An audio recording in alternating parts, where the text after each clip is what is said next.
خب حالا یک بار دیگه هم میتونیم یه ذره روی این نورا کار کنیم، اما با دقت.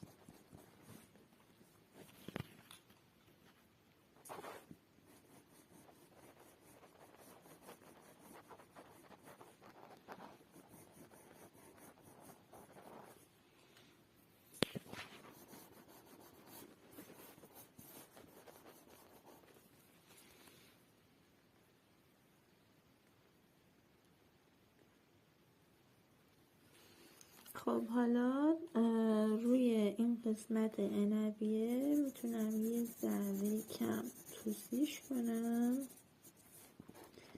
و اون موهایی رو که بازتاب مژه هاست انعکاسشون رو بکشم، که این کارم باز میتونم به این صورت انجامش بدم.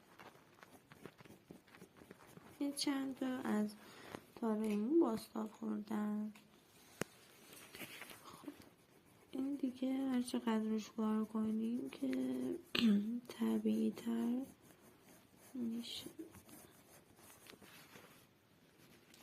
خب حالا چک میکنیم هر جاش که ایراد داره درست میکنیم.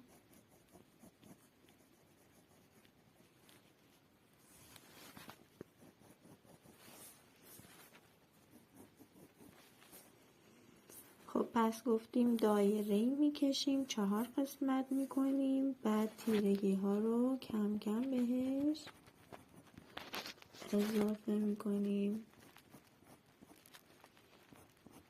میتونیم هم یکم دیگه رو پرداش کار کنیم تا زیباتر بشه.